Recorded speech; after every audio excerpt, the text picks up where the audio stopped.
Para mim, um quilombo hoje, e não é só para mim, o quilombo ele representa um lugar que foi de fuga, um lugar de resistência, é onde está a memória e os saberes dos nossos antepassados, nossos ancestrais.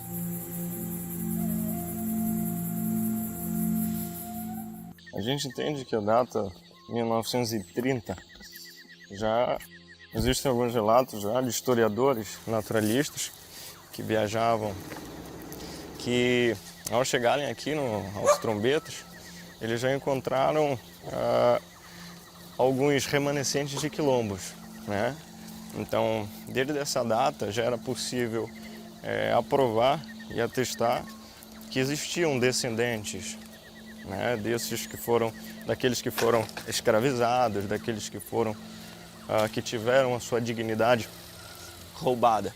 A gente entende que os nossos ancestrais, eles eram escravos, né, oriundos de fazendas de cacau. Quando eles fugiram das cidades, Santarém, de Óbidos, eles viajavam praticamente 30 dias, porém só viajavam à noite e nas épocas do rio cheio. Então, durante a noite, eles percorriam horas e horas e horas, e enquanto o dia não raiava, eles continuavam subindo o rio em várias condições e termos, por dentro das matas, navegando, as diversas formas, inclusive algumas bem perigosas. E nós temos casos, inclusive, que alguns pais eram obrigados a jogar os seus filhos na água e tornar a embarcação um pouco mais leve. Toda essa trajetória que aconteceu foi justamente para buscar esses lugares de mais difícil acesso, devido a gente sentisse que eu queria liberdade. E a liberdade para nós significava um lugar de difícil acesso. Aí a gente estava liberto.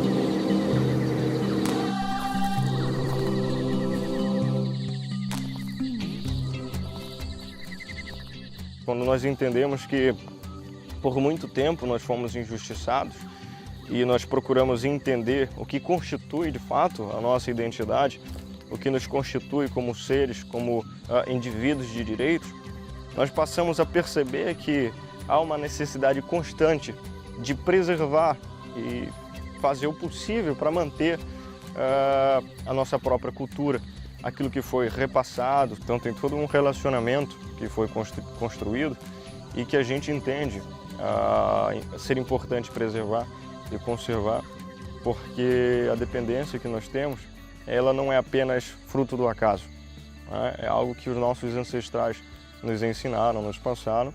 A castanha que hoje tem no município de Araximiná é uma das maiores produções que a gente tem, é a cachoeira porteira, e é considerada, classificada, tudo um castanha graúda.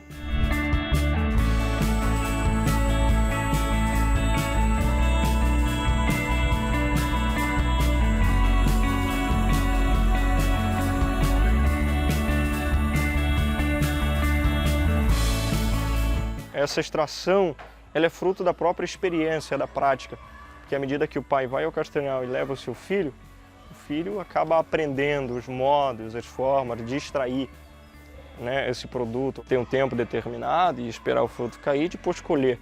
E considerando os perigos, os animais peçonhentos, enfim, uma série de cuidados que é preciso ter e que são transmitidos assim. A cutia, ela é um dos principais agentes semeador da floresta, né, na expansão dos castanhais. Por quê?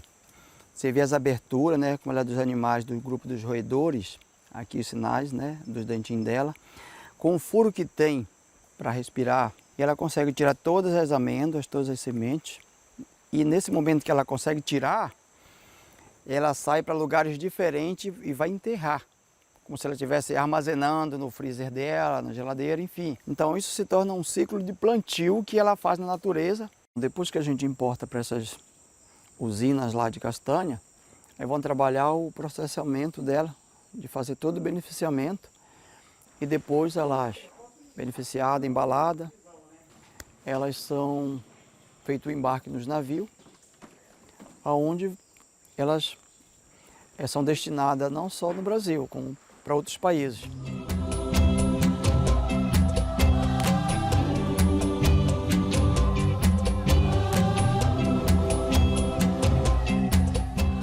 O nosso sonho hoje, quanto extrativista da castanha, é trabalhar na certificação dela. A gente ter esse selo de origem, da onde ela está saindo. No caso hoje, você vê uma árvore dessa tão bonita que já, por si só, traz toda a alimentação para nós, e agora ela está dizendo, eu estou te dando a alimentação, agora cuida, prepara, para que tu possa ter uma alimentação de qualidade, né? A gente vai na mata, a gente coleta a castanha, a gente quebra, carrega, ensaca, e muitas das vezes ajudamos também no trajeto da descida de castanha. Aí tem pontos que tem que tirar a castanha do bote, tem que deixar de lado para descer primeiro o bote, aí depois embarcar as castanhas tudo de novo.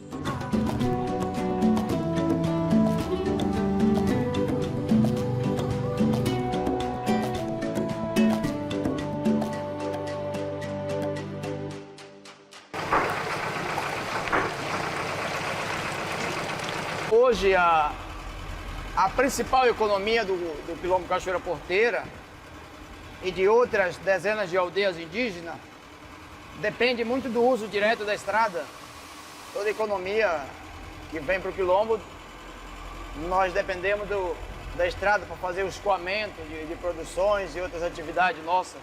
No entanto, com a condição péssima que nós temos, a infraestrutura e as pontes, a estrutura das nossas pontes e a estrutura da própria estrada, principalmente nos períodos chuvosos, a gente tem enfrentado sérios riscos. E aí a gente tem que se arriscar e passar por cima dessas construções com várias sacas de castanha e muitas das vezes arriscando a nossa própria vida. E muitas famílias fazem esse percurso todos os anos na busca de conquistar o seu próprio sustento.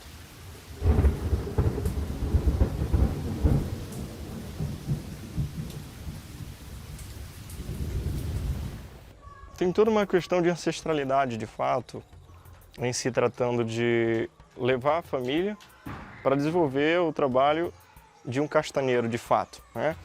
Então, muitas das vezes, existem famílias que elas reúnem todos os indivíduos que fazem parte do grupo e aí vão para as matas, vão para os castanhais, né? E ali constrói o acampamento. A nossa história veio desde do tempo da escravidão. Aí a gente cultiva a castanha. Antigamente, o meu avô conta que eles vinham de remo. Hoje a gente vemos de lancha. Antigamente era de remo. Eles passavam dias para chegar no castanhal. Olha, uma história muito importante assim para a gente, que é importante de ser relembrada e ser contada várias vezes para não esquecer. Porque foi uma luta, foi uma história de muita luta e conquistas que hoje em dia a gente vê o que a gente conseguiu conquistar. Primeiramente eu quero garantir que o quilombo continue de pé. Mas para ser o quilombo eu tenho que ter uma floresta primária, eu tenho que ter uma fauna também ao meu redor, porque faz parte do quilombo. Eu tenho que ter sempre esse extrativismo forte que eu tenho de castanha. Isso tudo faz a minha identidade, o meu quilombo, e o futuro do amanhã. Mas de repente a Constituinte, vendo seu sofrimento, um artigo criou. E hoje eu vivo e canto feliz, porque liberto eu sou.